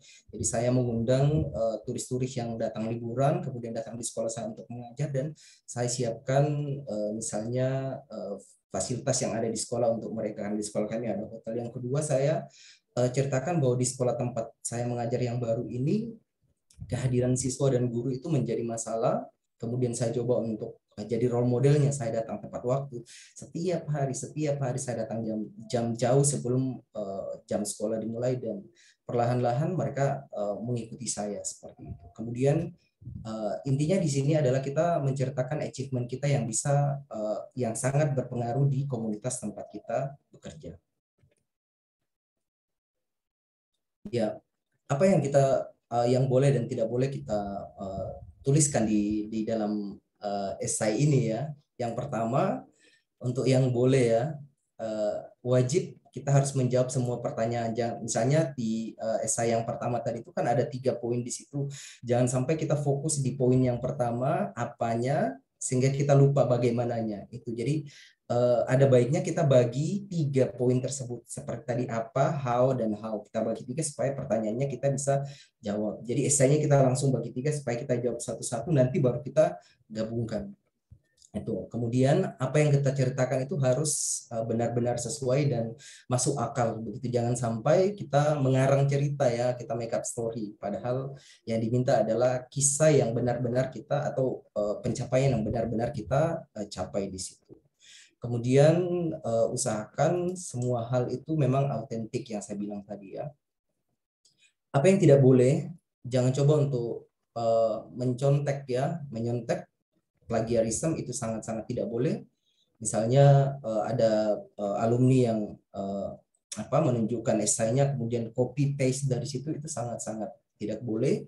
Ya, kita bisa jadikan itu sebagai referensi, tapi jangan kita copy. Kemudian yang berikut, jangan lebih dari jumlah yang telah ditentukan. Itu kalau ditentukan 2.500 ya 2.500 atau kurang dari 2.500 ya kita bisa sesuaikan di rantang tersebut. Kemudian dalam menulis itu jangan terlalu umum ya. Misalnya tadi diminta untuk pencapaian, langsung saja sebutkan pencapaiannya apa, seperti saya bilang tadi, on time, datang tepat waktu. Jadwalnya jam sekian, saya datangnya jam sekian, dan itu kalau cuman secara umum disampaikan misalnya menjadi role model di sekolah, tapi role modelnya apa? Sebutkan saja apa yang telah teman-teman telah lakukan di sekolahnya. Ya, itu dari saya. Good luck untuk aplikasinya. Terima kasih. Saya kembalikan ke Mbak Anita.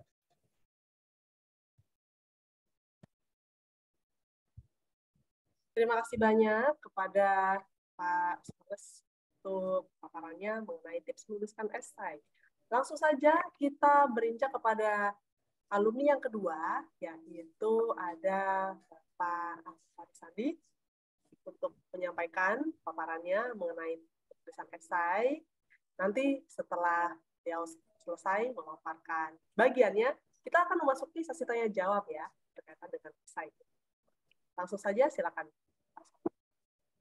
Baik guru-guru seluruhnya, kali ini adalah giliran saya menyampaikan tentang pemaparan esai. Nah, di esai ini dengan pertanyaannya adalah describe the opportunities or challenge for student in your community to receive a quality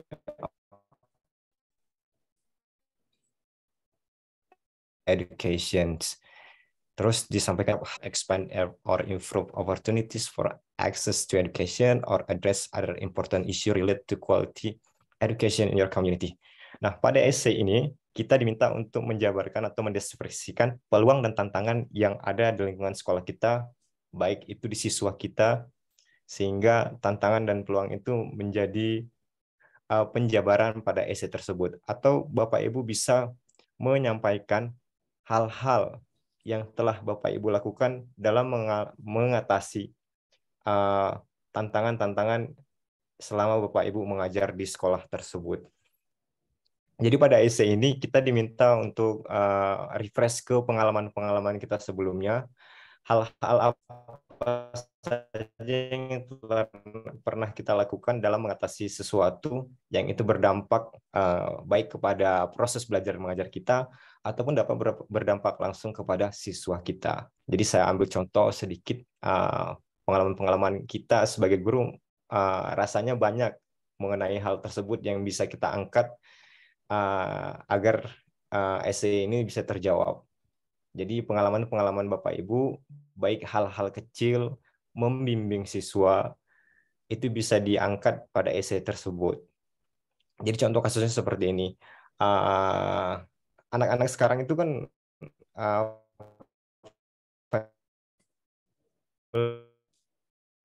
Oke, Pak Sandi. Ya. Teknologi. Nah, jadi tapi kalau menggunakan sebelumnya suaranya sedikit terputus-putus, jadi sambil share screen mungkin sambil off cam ya. Baik, Bu. Jadi nanti pada saat Bapak Ibu mengisi esainya, ceritakan saja pengalaman Bapak Ibu mengenai hal-hal apa yang telah Bapak Ibu lakukan untuk siswa ataupun pada proses pembelajaran, yang mana nantinya berdampak langsung kepada siswa ataupun pembelajaran dalam kelas. Jadi saya ulangi sekali lagi. Maaf. Macet-macet atau gimana, Mbak? Ya. Untuk supaya suaranya tidak terputus-putus, jadi silakan dilanjutkan sambil off cam. Oh baik. Ya. Jadi Bapak Ibu, saya yakin Bapak Ibu sekalian semua yang ingin mendaftar pada program ini mempunyai pengalaman yang lebih, sehingga dari pengalaman Bapak Ibu mengenai mengatasi hal-hal yang ada di dalam kelas itu bisa Bapak Ibu jadikan cerita di essay ini. Selanjutnya, baik. Nah, di essay berikutnya adalah during the Fulbright Distinguished Award Teaching Program, participants interact closely with educators from other area of the world. What step would you like to work on collaborate successfully with a person from another culture, country, or identity? Jadi pada essay ini kita diminta untuk mengisi tentang bagaimana kita berinteraksi ataupun bekerja sama dengan orang yang berbeda latar belakang dengan kita. Nah, kita di Indonesia itu memiliki keberagaman latar belakang. Jadi pengalaman-pengalaman kita baik selama masa sekolah dulu ataupun bekerja sama dengan rekan kerja di sekolah kita, itu bisa menjadi insight kita dalam menulis essay pada bagian berikut yang disampaikan. Jadi tantangan keberagaman itu bisa dijadikan peluang sehingga tujuan yang ingin dicapai itu lebih mudah dibanding dengan melihat perbedaan yang besar. Jadi kita kesampingkan perbedaan sehingga dengan keberagaman itu bisa menjadi peluang yang lebih baik bagi kita dalam mencapai suatu tujuan. Jadi saya yakin Bapak Ibu semuanya mengalami namanya istilahnya keberagaman itu bukan hal yang baru di Indonesia. Jadi menurut saya itu sudah menjadi hal yang biasa, sehingga peluang-peluang yang kita dapatkan dari keberagaman itu bisa kita dapatkan manfaatnya untuk kemajuan peserta didik kita.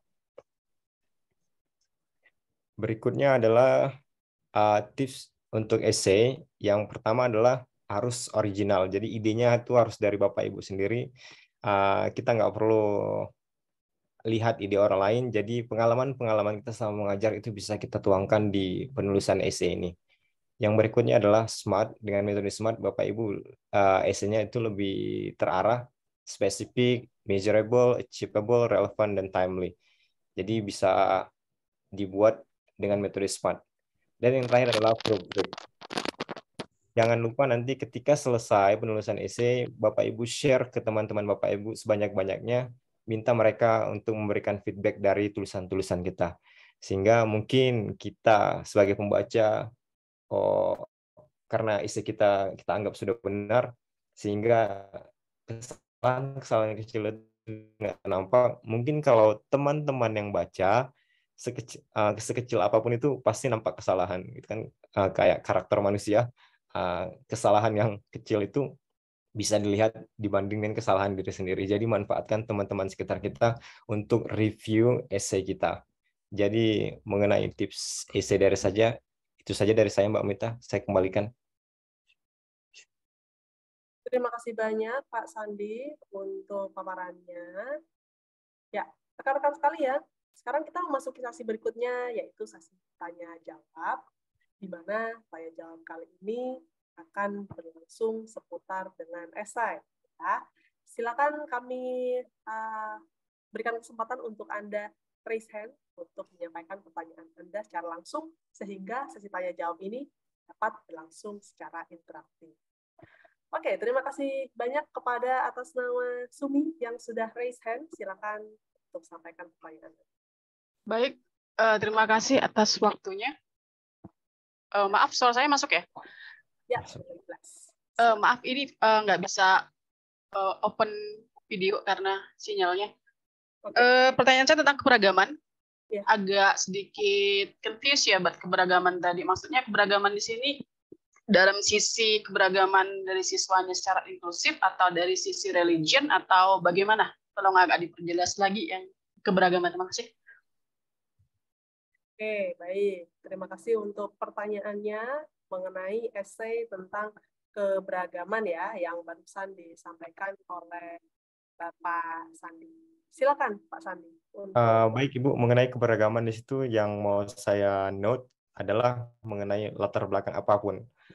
Baik itu agama, gender, ataupun itu nggak jadi hambatan, sehingga apa nantinya ketika Bapak Ibu lulus, kita itu akan berhadapan dengan berbagai macam baik karakter, kulit, pemikiran itu pastinya berbeda, sehingga apa kita kesampingkan ego kita, sehingga apa kerjasamanya itu lebih dapat dibanding dengan memperhatikan perbedaan-perbedaan tersebut. Jadi menurut saya mengenai keberagaman, kita ambil peluang-peluangnya yang bisa bermanfaat bagi kita, dan negatifnya itu kita tinggalkan. Jadi keberagaman itu bukan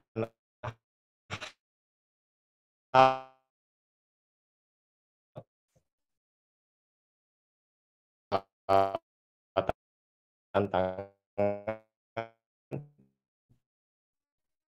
Oke, Pak Sandi, apakah peluang bagi kita. Oke, baik. Suaranya barusan sempat terputus-putus, Pak Sandi. Oke.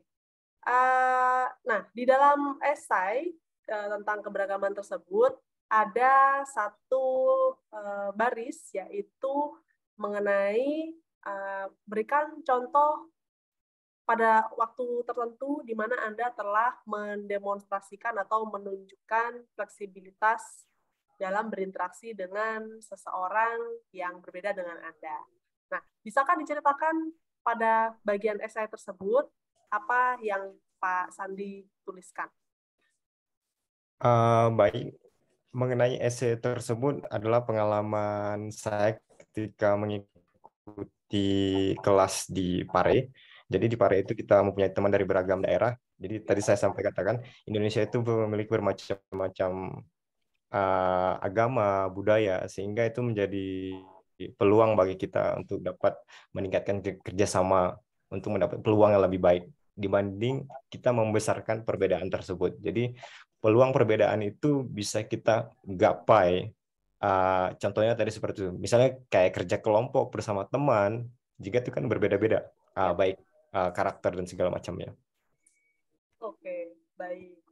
Nah, berkaitan dengan esai yang sama, apakah ada hal yang bisa dibagikan dari Pak Suarles? Ya, kalau untuk hal yang perbedaan tadi itu ya, Mbak. Ya, betul. Ya, kalau dari saya di situ saya menuliskan pengalaman saya yang berinteraksi dengan lembaga internasional, yaitu saya sebutkan IOM. Di situ saya ceritakan di situ sehingga itu bisa menjadi referensi. Kemudian juga saya menceritakan tentang program yang saya laksanakan di sekolah, itu turis teaching. Jadi saya berkolaborasi dengan turis, salah satunya dari Ceko Republik. Ya, saya ceritakan saja kegiatan apa yang saya lakukan, dan di situ tergambar bahwa intinya saya pikir di esai ini kita mau memperlihatkan bahwa kita bisa berada di tempat yang berbeda. Jangan sampai kita nanti diterima terus berada di sana shock dengan perbedaan-perbedaan tersebut dalam tanda kutip ya. Gitu. Terima kasih. Jadi untuk apabila bisa dirangkum, nah silakan sebutkan gambaran dari fleksibilitas Anda bisa diambil dari contoh yang berasal dari kegiatan di sekolah ataupun kegiatan yang berada di luar sekolah. Mana yang sekiranya akan menggambarkan hal ini dan bisa menjawab pertanyaan yang disampaikan. Mungkin kurang lebih begitu ya, rekan-rekan ya. Oke, saya ingin silakan penanya berikutnya. Ada atas nama Eka Dian Pratiwi. Oke, terima kasih Mbak Mita. Saya ingin bertanya untuk section esai yang opportunity atau hambatan yang ada di sekolah itu bisa kita tuliskan beberapa contoh, misalnya hambatan yang sudah pernah kita tackle atau handle, atau hanya berfokus hambatan yang nantinya kita bawa untuk inquiry project. Jadi esainya align dengan section inquiry project. Terima kasih. Oke, baik. Terima kasih banyak.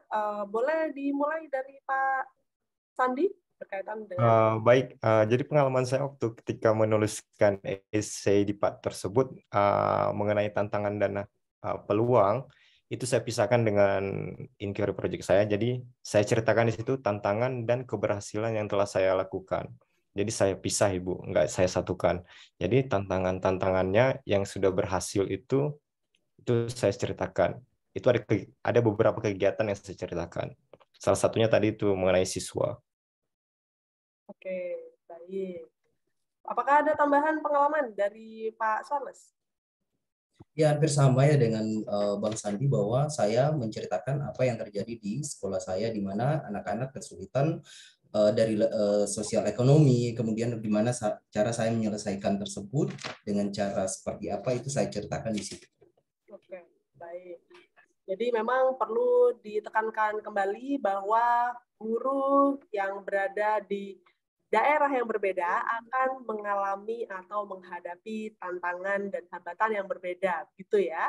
Jadi untuk Pak Suarles misalkan yang berasal dari Sumatera Barat, ataupun Pak Sandi berasal dari Aceh, tantangannya pun berbeda. Jadi oleh karena itu untuk rekan-rekan aplikan Fulbright DAI, silakan Anda identifikasi. Kira-kira apa tantangan yang Anda temukan di sekolah Anda masing-masing, lalu setelah itu nanti dituliskan di dalam formulir aplikasi ya. Oke, apakah ada pertanyaan lainnya yang berkaitan dengan esai? Silakan Anda raise hand untuk bisa kami persilakan untuk bertanya secara langsung. Oke, silakan atas nama Bapak Ulil Albab. Terima kasih, Mbak. Mau bertanya tentang research project boleh? Iya, research project itu kan kita kan dari berbagai macam guru mata pelajaran ya. Itu apakah harus sesuai dengan mata pelajaran yang diampu atau secara umum? Boleh. Begitu. Terima kasih. Oke, baik. Terima kasih banyak untuk pertanyaannya. Boleh kepada Pak Sandi, terus nanti kepada Pak Suarles untuk menanggapi.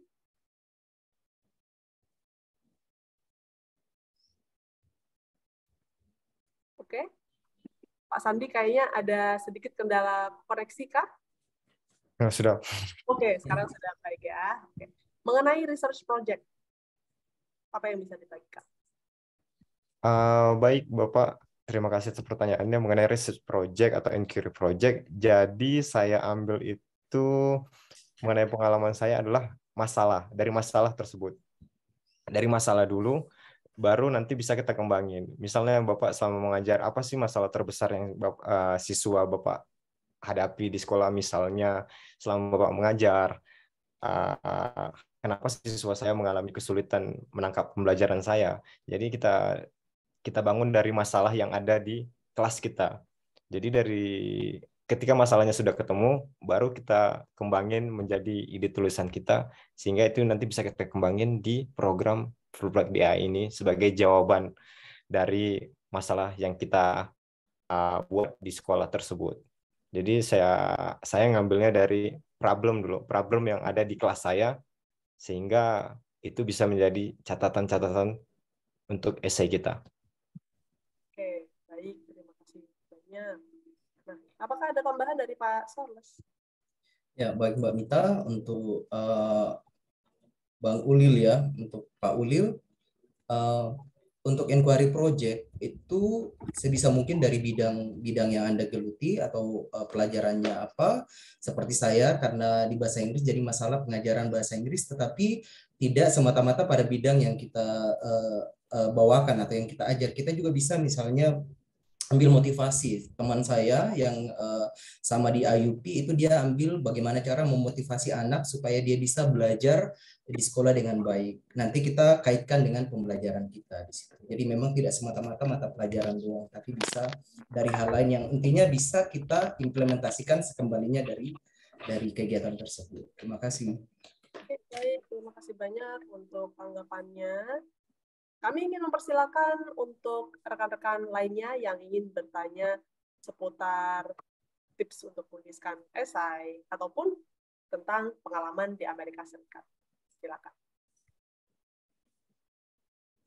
Nah, sambil menunggu, kami ingin menyampaikan satu pertanyaan kepada rekan-rekan alumni.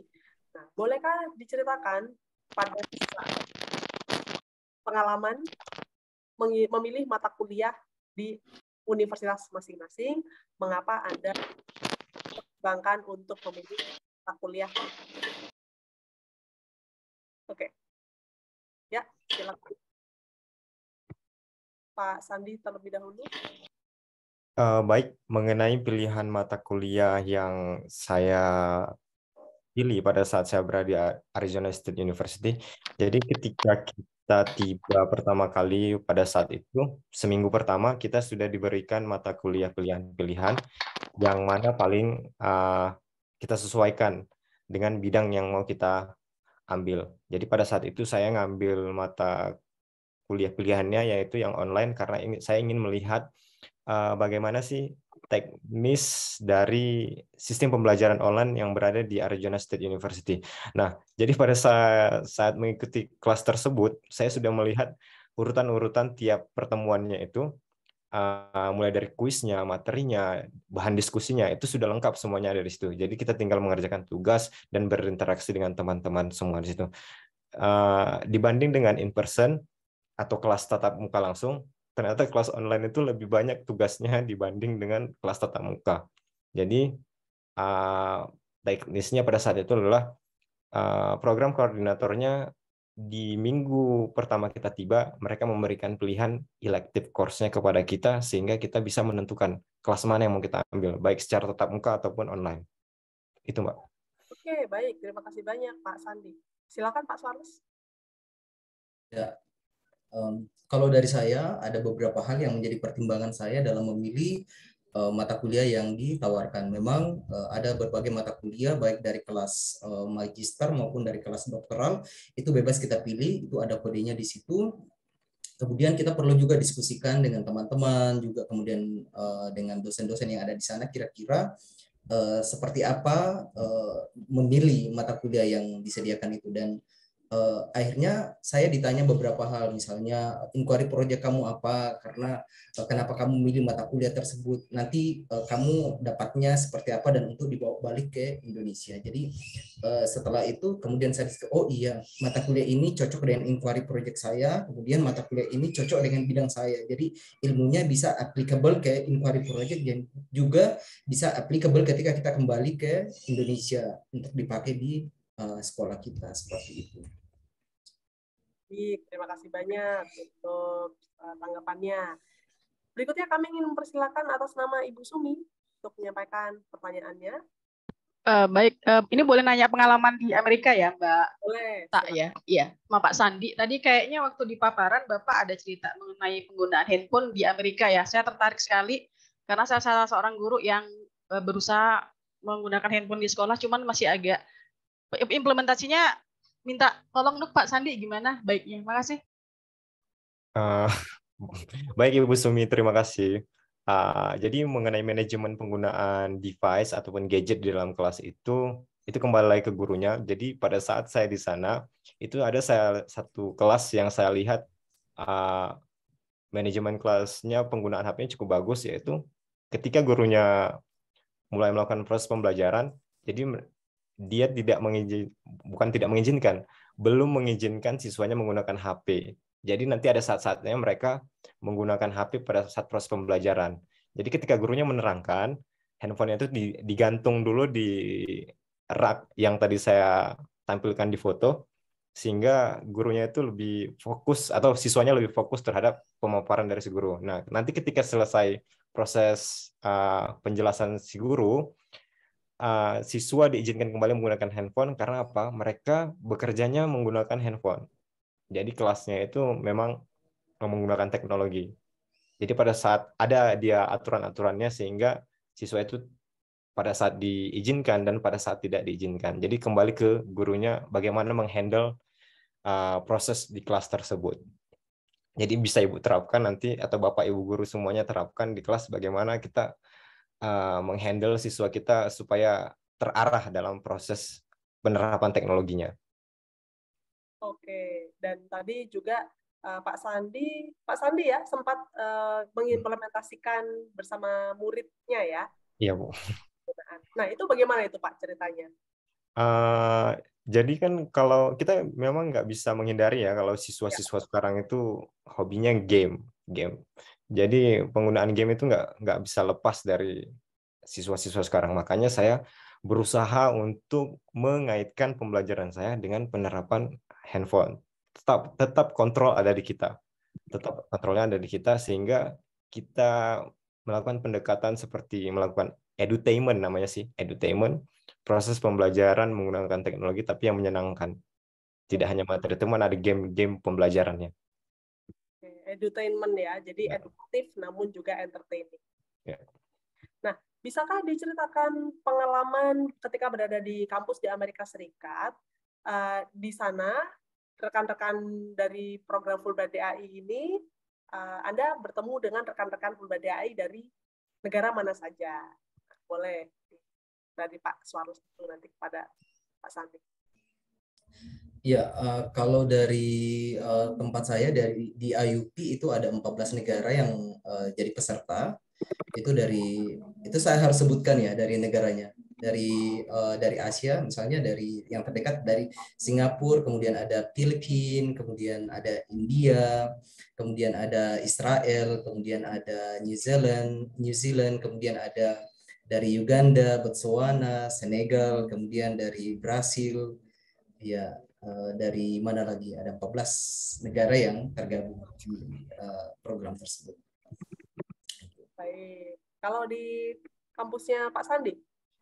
Hampir sama seperti di IUP. Kalau di Arizona itu kita ada 14 negara juga, cuman kita ada dari Taiwan, ada dari UK, ada dari Finland. Nah, saya beruntung banget itu ketemu yang dari Finland, karena kan Finland itu katanya best education system in the world, jadi saya bisa cari-cari informasi mengenai sistem pendidikan Finland. Jadi mereka juga terkejut kenapa pendidikan kami juga bagus. Tapi memang saya juga mengagumi proses pendidikan yang ada di Finland. Sehingga saya sangat beruntung ketemu teman yang dari Finland. Oke, jadi bisa belajar tidak hanya dari guru-guru Amerika Serikat, tapi juga guru-guru peserta Fulbright DAI lainnya ya, sehingga bisa memperkaya pengalaman. Itu adalah salah satu keuntungan dari Fulbright DAI yang berkaitan dengan global networking. Kami harap dari program tersebut nanti jejaringnya tetap berjalan, tetap berlangsung, walaupun sudah pulang ke negara masing-masing, namun tetap bisa berkolaborasi dari jarak jauh ya. Baik, rekan-rekan sekalian, belum ada rekan-rekan yang tergabung di Zoom untuk raise hand, namun ada satu pertanyaan yang mungkin rekan-rekan calon aplikan Fulbright DAI ini juga ingin mengetahuinya. Bisakah diceritakan pengalaman pada saat wawancara program Fulbright DAI? Nah, kira-kira apa masih ingat? Bagaimanakah prosesnya berlangsung? Berapa lama? Apakah ada peristiwa yang tidak terlupakan pada saat wawancara? Nah, boleh dari Pak Charles dulu, nanti setelah itu kepada Pak Sandi. Pertama-tama saya mau bilang bahwa wawancara adalah tempat di mana saya selalu trauma ya, karena dari saya termasuk orang yang suka mencari beasiswa, dan begitu banyak beasiswa yang saya ikuti termasuk Fulbright ini, FDI ini saya sudah mencoba lebih dari 3 kali ya, dari 2016, dan itu saya sudah dan waktu itu masih iLab ya. Saya sudah sampai di Jakarta dan saya jatuh di interview gitu. Jadi setiap ada kata interview saya selalu trauma, tetapi saya prinsip saya adalah tidak apa-apa, pasti di waktu yang tepat saya akan lulus. Jadi saya ingat pertanyaan yang yakin membuat saya lulus, karena itu panelnya ada mengangguk-mengangguk, itu berarti mereka bisa terima, yaitu pertanyaannya dibilang kayak gini, Pak Charles, di sekolahmu kan teknologi jaringannya bahkan sangat susah ya, jaringan telepon saja susah, apalagi internet. Nah, gimana kamu bisa mengimplementasikan semua teknologi yang kamu pelajari di Amerika nanti itu kembali ke sekolah kamu, atau ya secara khusus di sekolah kamu? Dan saya jawabnya gini, yang paling penting belajar itu adalah gurunya. Kalau gurunya belajar, gurunya mampu, maka segala informasi yang didapatkan itu bisa diimplementasikan dengan segala keterbatasan yang ada. Saya kasih contoh langsung, misalnya saya mau membawa sedikit teknologi dalam kelas, yaitu memutarkan video untuk listening dan speaking di anak-anak, mereka bisa nonton. Saya bisa download itu di kota, itu di YouTube, kemudian saya bisa putarkan itu melalui laptop saya, sehingga walaupun tidak ada jaringan listrik dan internet, tetap mereka bisa menerima apa yang saya ingin sampaikan. Dan menurut saya ini hal kecil, tetapi itu bisa diterima oleh panel. Intinya kita bisa mampu memberikan gambaran yang jelas seperti itu. Ya, itu dari saya. Oke, baik. Terima kasih banyak. Ini Pak Suarez bergabung dengan kita dari zona waktu Indonesia bagian timur ya. Iya, di sini sudah berbuka. Betul sekali. Oleh karena itu kami mengucapkan selamat berbuka puasa kepada rekan-rekan yang bergabung di acara ini dari zona waktu Indonesia Timur ya. Semoga menyegarkan buka puasanya. Oke, baik. Terima kasih. Bagaimana dengan Pak Sandi? Pengalaman wawancara. Baik, jadi pada saat waktu wawancara, jadi saya urutan pertama wawancara, jadi jujur nervousnya itu luar biasa. Jadi sekali lagi karena essay-nya sudah kita, maksudnya essay-nya kita yang buat, jadi pertanyaannya itu nggak jauh-jauh dari essay. Cuman ada satu pertanyaan yang masih saya ingat, itu di luar dari essay. Pertanyaan seperti ini, proyek kamu mengenai teknologi, misalnya kalau tidak ada di kampus tersebut, apa yang akan kamu lakukan? Nah, saya jawab, di kampus tersebut sudah menyediakan program tersebut. Jadi, saya tidak mungkin melamar kalau tidak disediakan di program tersebut. Jadi, agak tricky. Jadi, makanya kamu, Bapak Ibu, harus benar-benar menguasai essay yang Bapak Ibu tulis. Jadi, ide-ide yang kita tulis itu pasti nanti bakal keluar spontan ketika ada pertanyaan-pertanyaan yang bisa yang di luar dari ekspektasi yang kita tanyakan. Jadi spontaneous itu bisa kita terjawab. Jadi sekali lagi kuasai essay Bapak Ibu. Oke, baik. Jadi intinya akan lebih mudah untuk menguasai esai apabila esai tersebut ditulis secara mandiri ya. Dan tadi juga disampaikan oleh Pak Suarles, silakan Anda mengetahui contoh-contoh esai Fulbright DAI di luar sana, namun hanya dijadikan referensi saja, tidak boleh disalin ya, karena nanti Anda perlu menuliskan esai secara mandiri, dan tentunya style atau gaya penulisan esai masing-masing orang itu berbeda-beda ya. Jadi itu sebabnya untuk esai haruslah orisinal dari diri sendiri. Oke, terima kasih banyak untuk tanggapannya. Nah, ada satu pertanyaan mengenai inquiry project dari kolom chat. Sebelum berangkat ke Amerika Serikat, apakah sudah harus merencanakan inquiry project? Dan mungkin pertanyaan tambahannya adalah, apakah inquiry project tersebut harus persis sesuai dengan yang dituliskan pada saat implementasi? Boleh dari Pak Suarles dulu, nanti setelah itu ke Pak Sandi.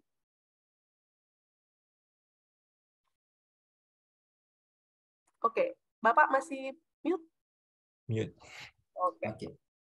Ya, pertanyaan tentang inquiry project. Ya, benar sekali, inquiry project itu sudah harus ada pada saat kita menulis esai. Jadi kita sudah harus isi rancangannya kita, kayak proposalnya seperti apa gitu gambarannya ya. Dan usahakan inquiry project-nya yang sederhana tetapi benar-benar sesuatu masalah yang perlu diselesaikan. Tidak usah ambil judul atau masalah yang besar, ambil saja yang memang paling simpel. Seperti saya kasih contoh ya. Dan hampir semua bahasa Inggris itu mengalami mengajar bahasa Inggris itu dimulai dari mana, apa number, apa vocabulary kan gitu, terus dimulainya dari mana, apa yang mau diajarkan dari mana. Nah, itu yang saya ambil. Nah, kemudian apakah bisa berubah ketika kita sudah berada di sana? Mungkin boleh berubah dalam artian ketika diskusi di sana judulnya akan berubah, seperti dengan saya tetap konsepnya sama tetapi dia berubah ke lebih akademik. Nah, itu jadi kata-katanya berubah tapi konsepnya tetap sama, seperti itu. Ya. Terima kasih. Bagaimanakah dengan Pak Sandi? Baik, mengenai inquiry project hampir sama dengan Pak Suarles, kita berangkat dari masalah yang ada di dalam kelas kita. Jadi Bapak Ibu semuanya, saya yakin selama Bapak Ibu mengajar pasti kita mengalami hambatan-hambatan sehingga nantinya itu bisa harus kita atasi sebagaimana kita nantinya semua siswa kita dapat nilai yang sempurna. Maka dari itu masalah-masalah tersebut kita angkat menjadi judul dari inquiry project kita atau research project kita, sehingga ketika kita berangkat, kita sudah ada rancangan apa yang akan kita selesaikan dari masalah yang kita bawa dari Indonesia dan mencari jawabannya di US. Jadi berangkat dari Indonesia itu sudah punya rancangan apa yang akan dilakukan di US. Sehingga sumber-sumber jawabannya nanti dapat dengan mudah kita cari dari permasalahan yang kita punya dari Indonesia. Dan pulang dari US bisa kita terapkan. Oke, baik. Terima kasih banyak untuk tanggapannya. Nah, berhubung waktu sudah mendekati pukul 5 waktu Indonesia Barat, maka mari kita tutup acara ini. Namun sebelumnya, kami ingin mendapatkan atau mendengarkan closing statement dari masing-masing alumni, yaitu Pak Suarles dan juga Pak Sandi. Apakah ada pesan yang bisa disampaikan kepada rekan-rekan calon aplikan Fulbright DAI? Silakan.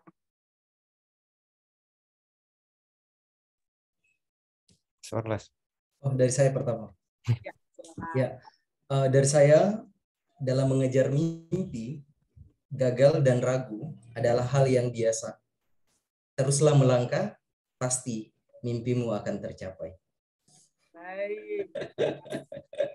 Ini belajar berkaca dari pengalaman pribadi ya, Pak Suarles ya.